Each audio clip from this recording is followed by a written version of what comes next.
for the last 4 years, a true testament to his global impact of his work. We are honored to have Dr. Nimesh with us today to share his invaluable insights into the future of nanotechnology and its transformative potential in medicine. Please join me in welcoming Dr. Surendra Nimesh to the stage. Please go ahead. Good afternoon to all of you. Am I audible?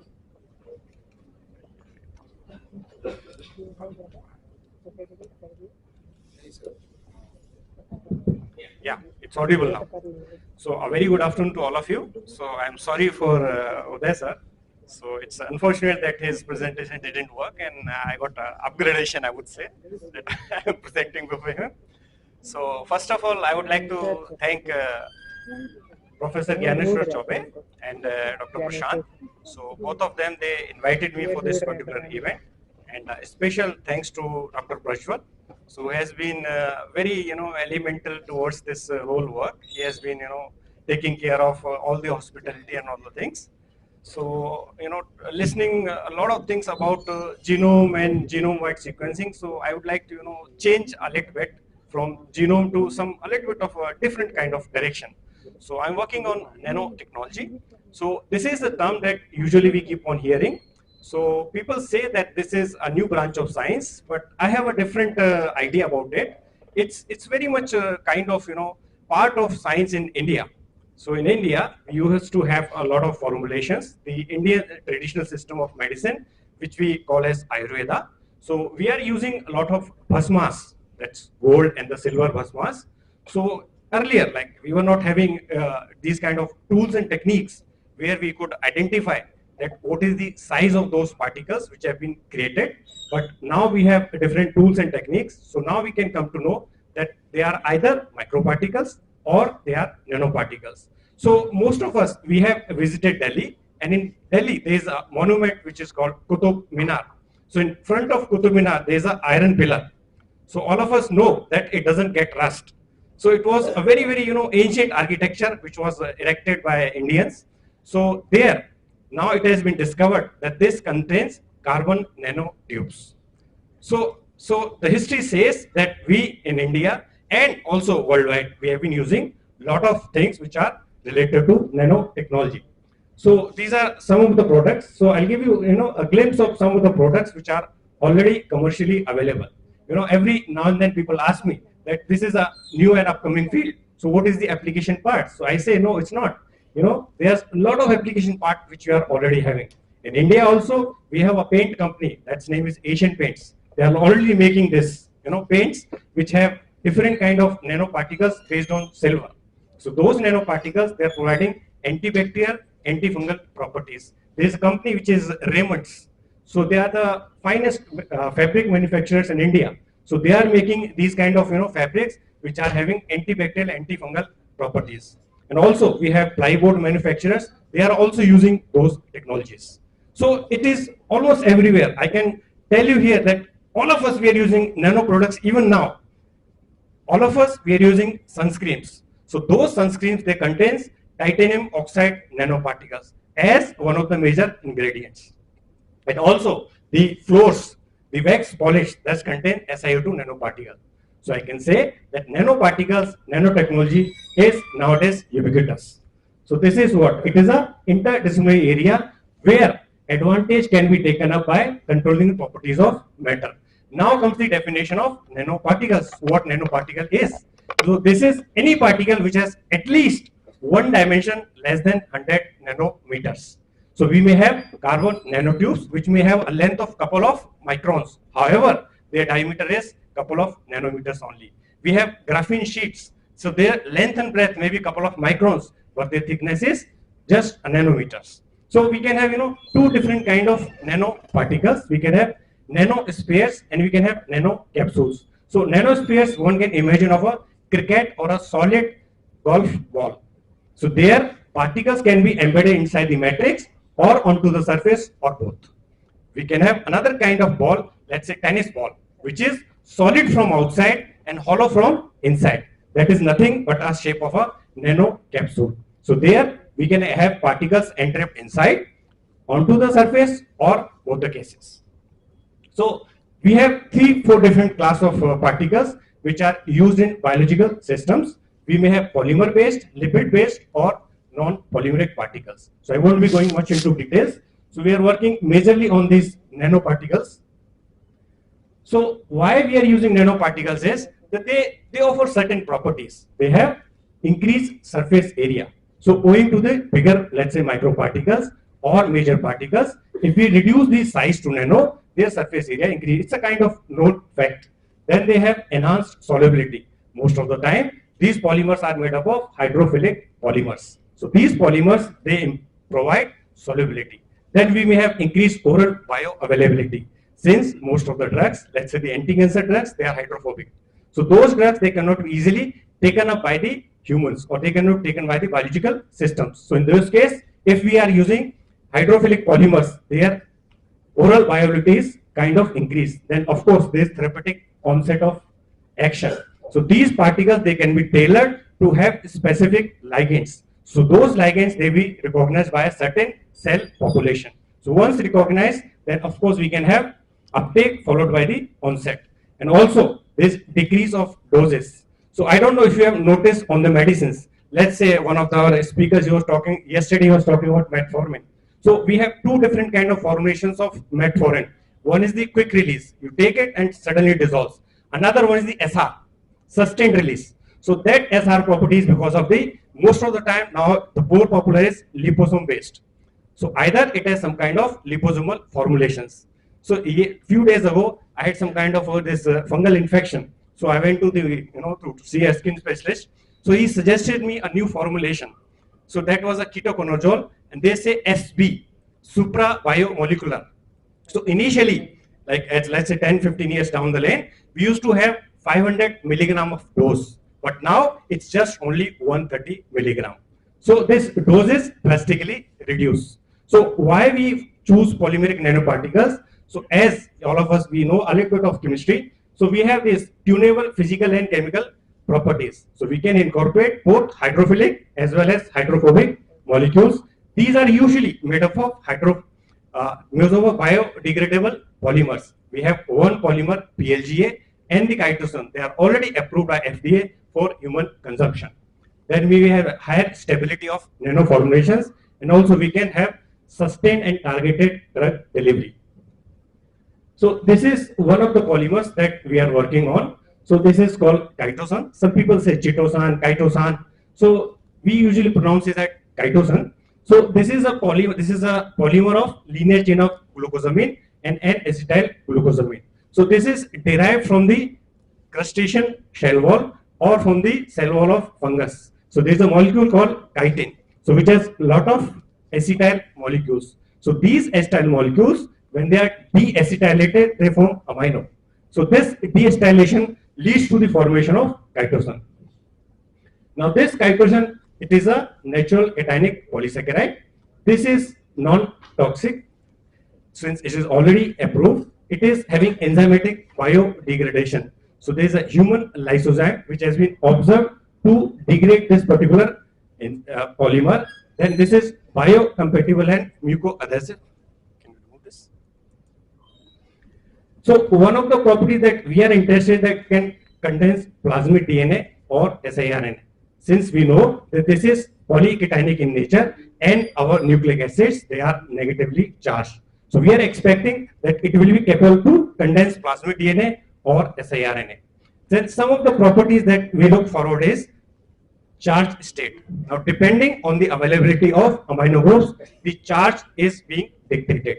So if we have more amino groups, it means more charge state. So this charge affects the binding to DNA as well as to the cells. Then we may have another property which is called DDA or degree of deacetylation.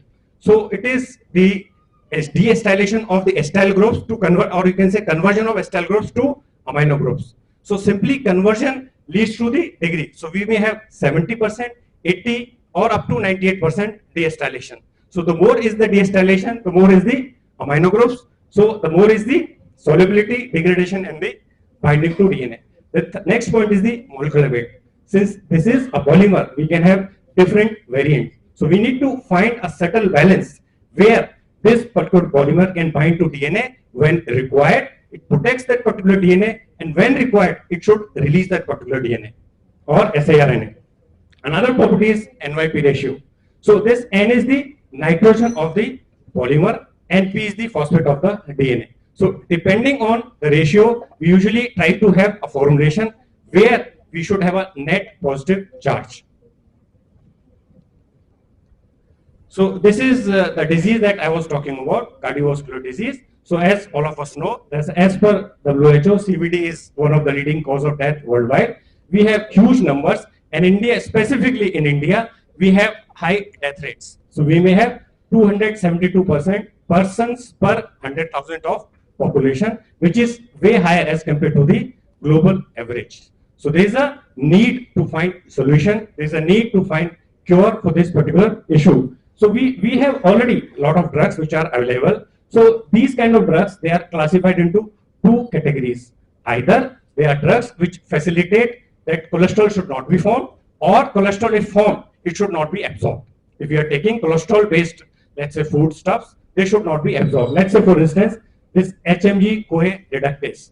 So this is one of the premier inhibitors. It blocks HMG-CoA reductase. So this is involved in the synthesis of cholesterol. So one of the common drugs are lovastatin, pravastatin. So nowadays, I think we have this rosuvastatin, simvastatin. They are more prevalent. So if you look into these kind of drugs, we have a lot of issues. So one of the common issue that we have is GI distress, constipation. So even those people who have started, let's say at the age of 45, 46 years, they're starting these kind of medicine, they may have this kind of problems.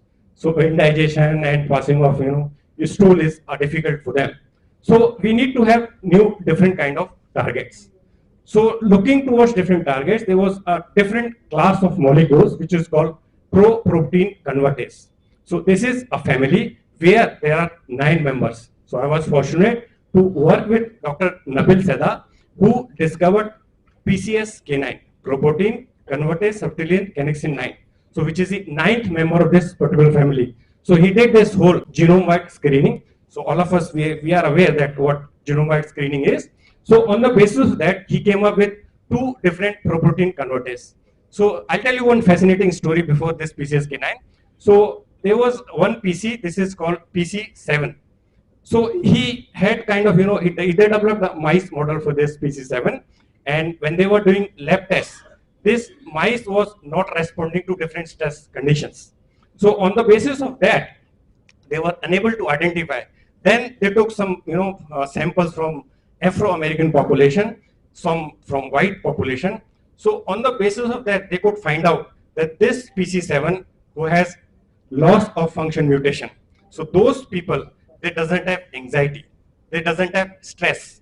So that is one of the reasons that most of the performing sports where we have Afro-American people, they are performing better. Usain Bolt, everybody knows Usain Bolt. So we know those, volleyball players, basketball players. So they are performing better because of one of them. So how did he found out this? That we had one of the collaborators. So he was also Afro-American. So he was never in a panicky state. So let's say I have to take a flight. So, after 2 hours maybe. So I may start feeling panic. So he was, cool all the time. So that was one. Another one is this PCSK9. So there were 2 different samples which were found. So in one of the lady, this PCSK9, there was gain of function mutation. So she was on strictly on, can say the green vegetables or the diet, which is almost fat-free, but still she was having high levels of cholesterol. There was some cases where there was loss of function mutation of this PCSK9. They were having a lot of Western diet. They were eating different kind of cheese. They were eating all different kind of fat foods, but still they were not having any issues. So on the basis of that, so this is a pictorial depiction of the this mechanism. So this LDL, so in normal systems, we have LDL. This binds to a receptor on the hepatocytes, which is LDL receptor, or in simple terms, we can say LDLR. So this is taken up by the cells, and later this LDL goes to the degradation pathway in the lysosomes, and LDL receptor is recycled back. So in simple terms, we can say that if we have more LDL receptor, we'll have more degradation of LDL. If we have less LDL receptor, we'll have less. Now comes the role of PCSK9. So this PCSK9 is a secretory protein. So this particular protein, it binds to LDL receptor. So after binding to this particular LDL receptor, now it doesn't allow it to recycle. This LDL receptor also gets degraded along with the LDL cholesterol. So in cases where there is more secretion of PCSK9, there will be less levels of LDL receptor. So if there is less level of LDL receptor, it means there will be higher levels of LDL cholesterol. So this LDL cholesterol increases in cases where is the condition that we call as hypercholesterolemia. Now, most of those drugs which I showed you in the previous slide, they are working in normal individuals. But in cases of familial hypercholesterolemia, where there is gain of function and mutation of this particular PCSK9, those drugs are not effective. So this is the architecture of this particular gene. So this is a 70 kD protein, and this is active form is a 60 kD protein. So it has a different kind of domains, EGFP binding, and this is the LDLR domain, which this is kind of domain which is responsible for binding to LDLR and degradation. So now it has been set up that if we have high levels of PCSK9, we may have low levels of LDL receptor, and that will lead to high LDL cholesterol. And if somehow we manage to have low levels of PCSK9, then we may have high levels of LDLR followed by low levels of LDL cholesterol. So there are a couple of strategies which has been proposed for this particular approach. Number one is the antisense oligonucleotide. Another one is siRNA, LNA, and monoclonal antibodies. So I had already worked with Dr. Nabil Seda on two of these strategies, LNA. So we had a collaborative project with one of the Denmark-based company, Sandaris. So they provided some LNA for us, and we used different transfecting reagents. We transfected those LNAs to the hepatocytes, and we were able to find out that this LNAs which they provided, although they didn't reveal the architecture or the structure of those LNAs, they just said there's LNA1, LNA2. So those LNAs, they were effective in reducing the level of PCSK9 and increasing the level of LDLR in terms of RNA as well as in terms of protein. And this molecular antibodies, so I was working on another project which was on single domain antibodies. So if you might be aware that in animals like camelid family animals, camels, llamas, dromedaries, they have a different architecture of antibody. So they have extra domain. So that variable domain, that's heavy domain, that is a small molecule which is about 13 kD. So that molecule can be isolated, and that can specifically work to inhibit this particular function. Now I'm trying to work on this particular siRNA. So this is a typical study methodology that usually we are following. So the first step is to fabricate chitosan nanoparticle. Since we want to have a targeted delivery, so this will be targeted towards the hepatocytes. As PCSK9 is being secreted by hepatocytes, then this binding of siRNA to PCSK9, so we may have a complex formation. This complex needs to be identified in terms of size as well as surface charge. So in terms of size, we may have TAM, AFM, SAM, or nowadays a better technique which is DLS. Then we may have a zeta sizer for the surface charge analysis. Then we go for the transfection experiments. In this particular case, we are using two different cell lines, HepG2 cells and HUF7 cells. So we are mostly working on HepG2 cells. Then we may have expression analysis using flow cytometry, followed by the cell variability experiment as well.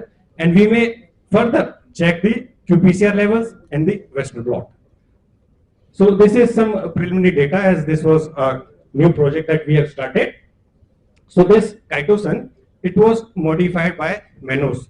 So since all of us know that hepatocytes, they have a specific receptor which is called acylglycoprotein receptor.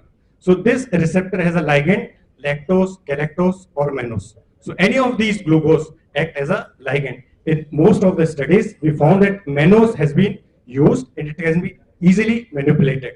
So we modified chitosan with mannose. We got this mannose modified, and later by using a simple strategy of ionic gelation, where we use tripolyphosphate. So this tripolyphosphate was used to cross-link chitosan and we got this chitosan TPP nanoparticles. Also, we modified this chitosan with two different variants. We modified 5% as well as 10%. So after preparing these nanoparticles, now we have two different nanoparticles. We loaded siRNA, and that two different concentrations of siRNA. So ultimately, we have this nanoparticles, which we went for the size and surface analysis. So here, this is a typical representation of DLS, where one can see that the size of these nanoparticles is about 152 nanometers. In case of here, we have AFM, where the size is really small, about 13 nanometers. Now some of you might be wondering that I already gave a definition that nanoparticles should have at least one dimension less than 100, but how come this is 152? So it's not nano. So here my answer is that since we are finding the size of those particles in dispersion state, in suspension in water, it is almost like taking a reading on UV spectrophotometer, where you have a cuvette and your particles are suspended in water. So those suspension leads to the formation of a hydrodynamic layer. So this is actually not the size, we call it hydrodynamic diameter. So when we want to take the actual size, we go to SEM, TEM or AFM. In this particular case, the sample is dried, and that we get the actual. So this is a very really small particles, and of course the surface charge is also quite high, 31.8 in plus. Okay, so followed by this, we did some transfection experiments, and these are some initial data. So here we have transfection with 5% and 10% mannose derivatized chitosan. So here we see that 5% is giving more inhibition of PCSK9. So these both of them, they are in the PCSK9 which is released. It is extracellular one. So here again from this we got that okay, 5% is better. So we changed different concentrations.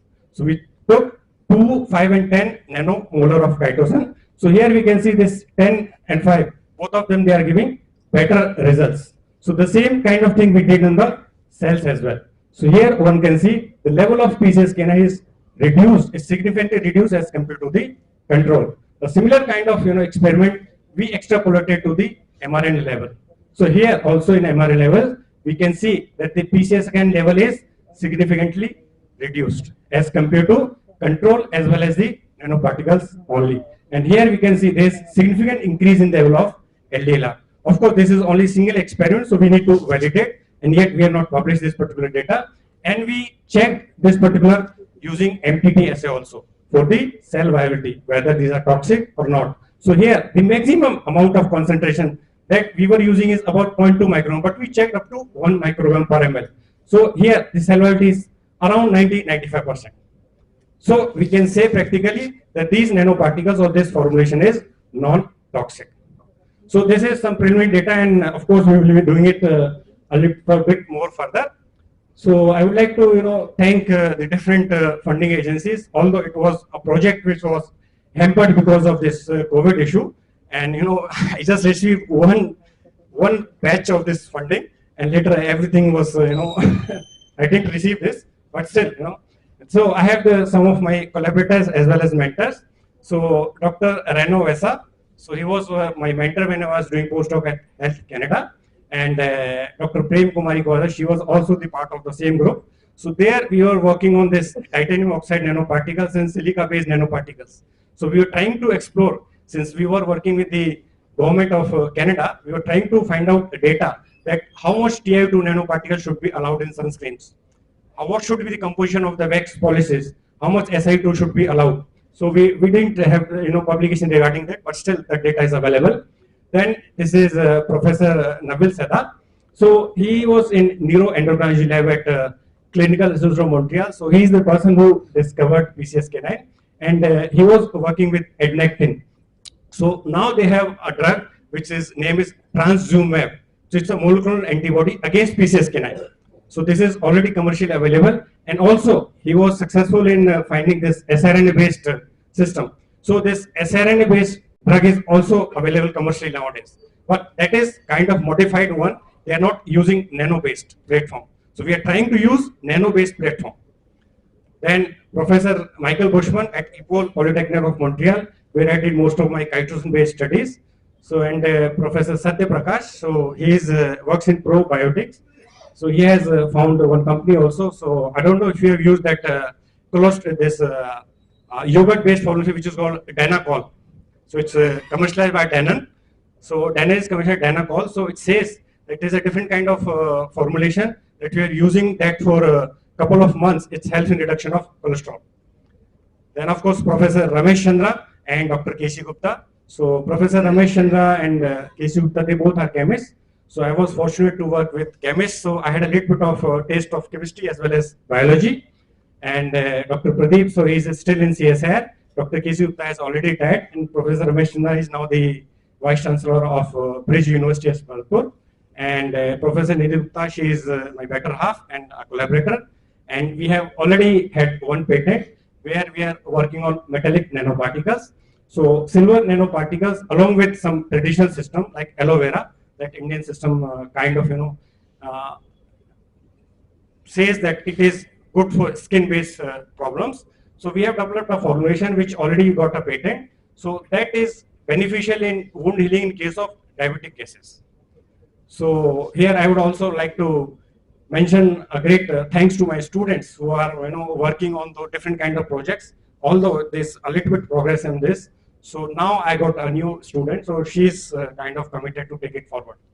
So thank you very much for listening to me, and if you have any questions, I will be happy to address. Thank you. Thank you, Dr. Nimesh, for the excellent talk. So we have time for two or three questions, quick questions. Yeah. So let's give chance to people maybe who have not asked. Maybe, yeah. Yes, yes.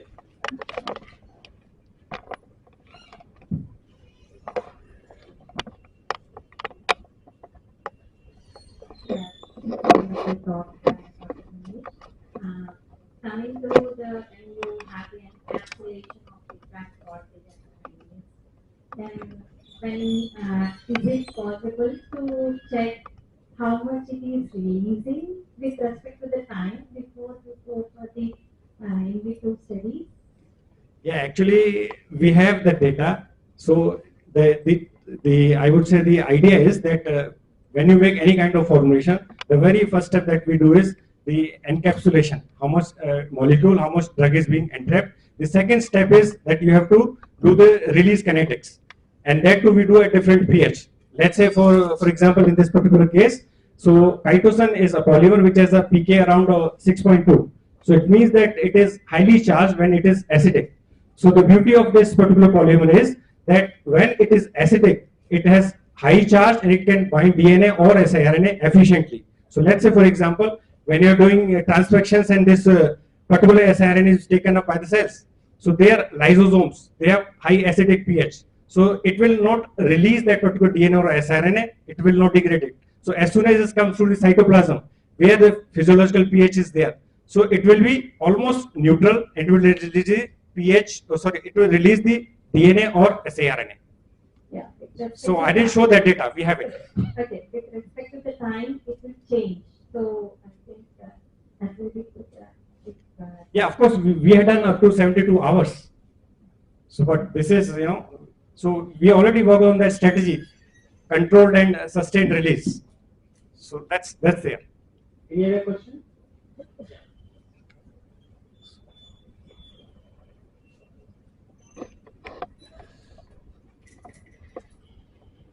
How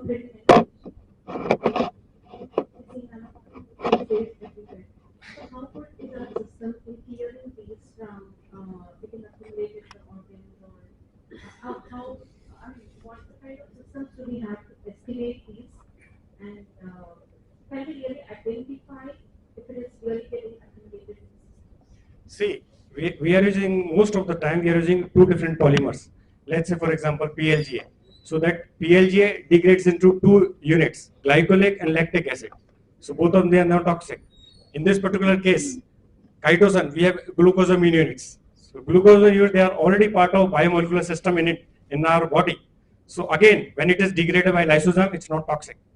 And so far, no toxicity has been observed with these two polymers. And there are other, let's say, metallic ones.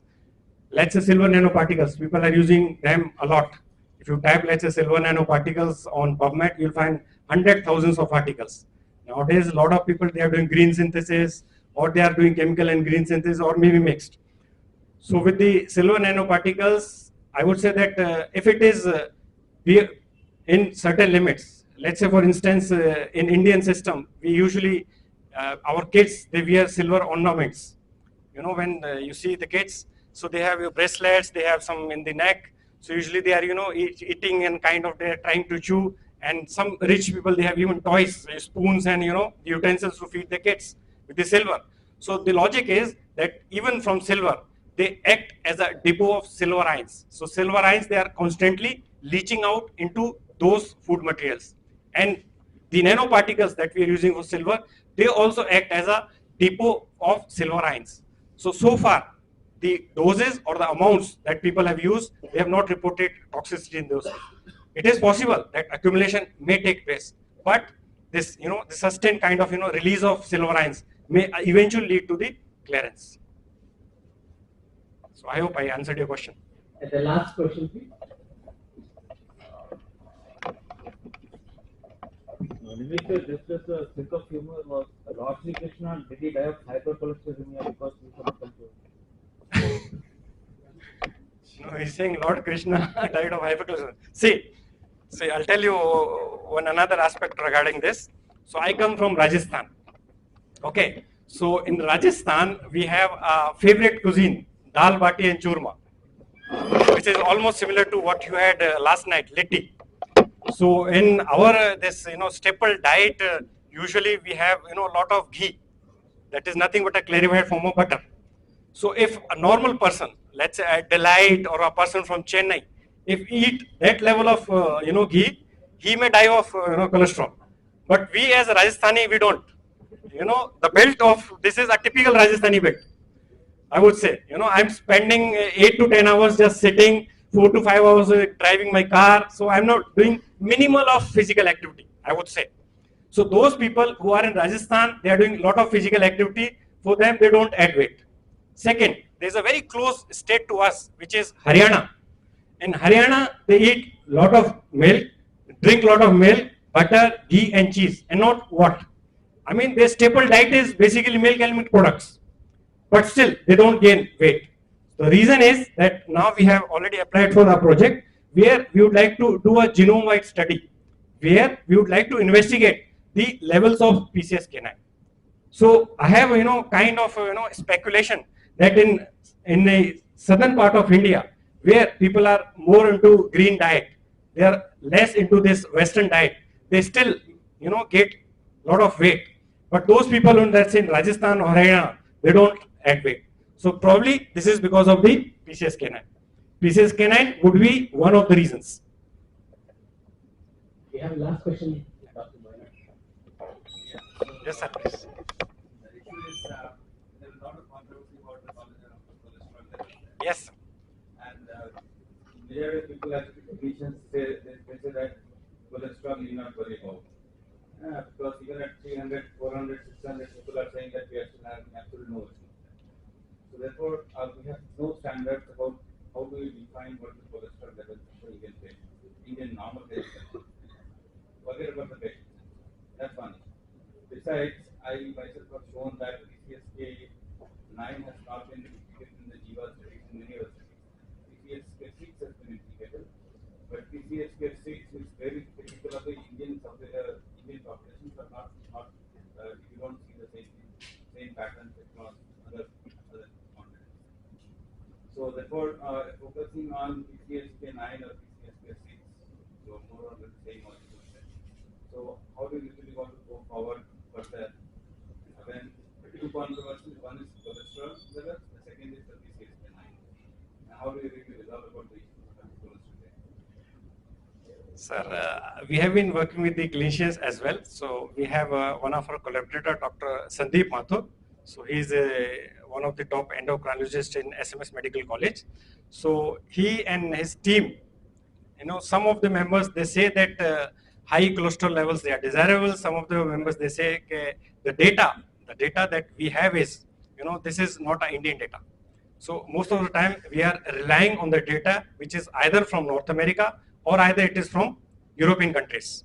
So until unless we have a data of Indian subcontinent, then I think it's better to comment that what levels of, let's say, sugar, what levels of, let's say, cholesterol are optimum or healthy levels for Indian population. And as all of us know, that cholesterol is kind of, initiator molecule for a lot of the hormones and other complex biomolecules. So of course we need cholesterol in our body, but at what amount it may start accumulation, that we need to know. And regarding that PCSK9, Nimesh, before you go to the second question, I just wanted to add another element. So people say it's not just the cholesterol, it's actually the triglyceride level which is more dangerous. So therefore, maybe cholesterol may be little higher on the but if the triglyceride levels are high, then you have a problem. sir, usually triglyceride, they act as a precursor molecule for cholesterol only, right? So if we have triglyceride high levels, ultimately you'll get high levels of cholesterol. So, I mean, just to answer. So coming to the same question which we are actually trying to address is between Rajasthanis, Haryanvis, and South India. So it's better that rather than getting the Jiva's data or Jiva's screening, you can actually really check for the cholesterol levels in the healthy controls and then derive what is the normal levels of cholesterol in each set of population and versus the hypercholesterolemia. Yeah, thank you, sir. That's a nice suggestion. So we may have, a kind of, good database for that. Quickly, Sir, please. answer that my suggestion. So there could be an adaptation, like a long-term use of ghee. So develop something which can be able to metabolize what I diet. So that people are shown. That's one. Second one,